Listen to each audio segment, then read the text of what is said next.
this review we're going large, we're going into a larger scale. This model is made by AT Collections and it's in the scale of 1 to 32.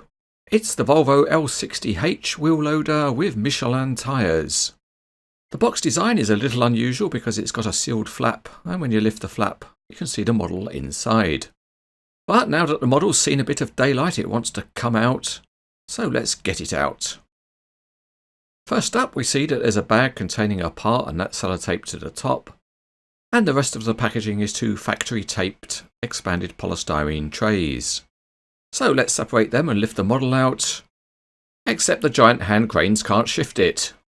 And there's a reason for that, and it's because the model is screwed to the bottom tray.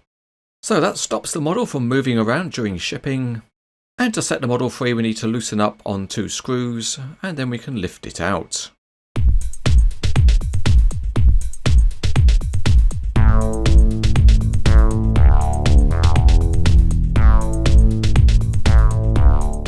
To complete the model you just have to put a pin into the towing hitch.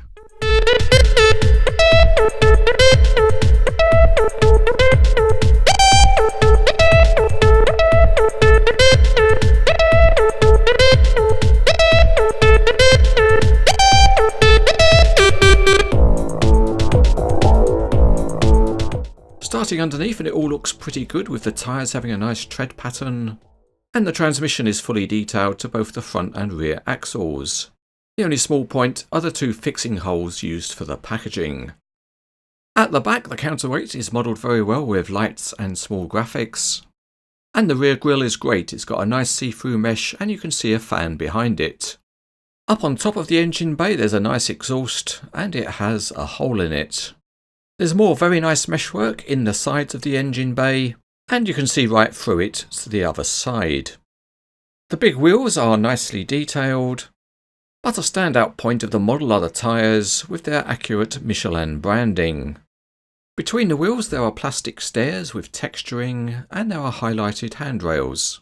And there are more nice perforated stepping points. The cab has a nice metal frame, but the handrails are very soft plastic, and the door hinges are of a larger size.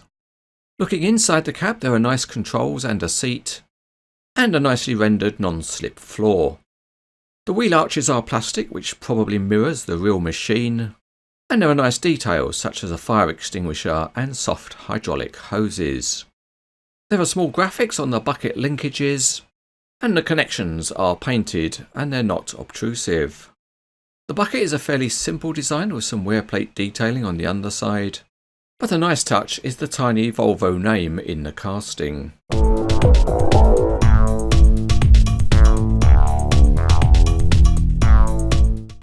To begin with, all of the wheels on the model turn separately, which is better than having them linked through a common axle. And as you can see, the rear axle does have significant oscillation. Steering across the pivot point is nice because it's quite stiff. So that's enough of being laid back. Let's go right side up and it rolls along fairly smoothly. And if we set the steering angle, we can see that that's quite good. And because the wheels turn independently, that helps the model when it's being driven along in a curve. Here's another look at the rear axle oscillation, and it's very significant. A nice feature on the model is that the cab door can be opened, and because of the large scale you can actually get hold of the door handle. The door opens widely so you get a good look at all of the detail inside. And when you're done the door closes easily with a good fit. Okay, it's bucket time, so let's see how that works. And as you can see here it raises to a good height and it tilts well also. And the hydraulic rams have a nice stiffness so it will hold any pose. Let's go back down and see how much lower we can get the bucket. And if we get to the bottom of the range there's still a good tilt angle available, so you can really cut the bucket into your desktop. One other thing we can check is the carry angle of the bucket when the bucket's down. And here's our special test. We've got a loaded bucket and let's lower it down and see what happens. And the carry angle is not so good. But one thing that is nice is that the bucket is removable. On the underside of the connection there are two bolts which have springs in, And if you pinch the bolts together, it allows you to unclip the bucket. With the bucket off, we can take a closer look at the connector, and then we can see more clearly how the spring-loaded bolts operate. In 1:32 scale, this is a big model, so you need a big truck to go with it. But with a 1:32 scale low loader, and you can put together an impressive combination, and here we're using 2 giant hand cranes to load the L60H on.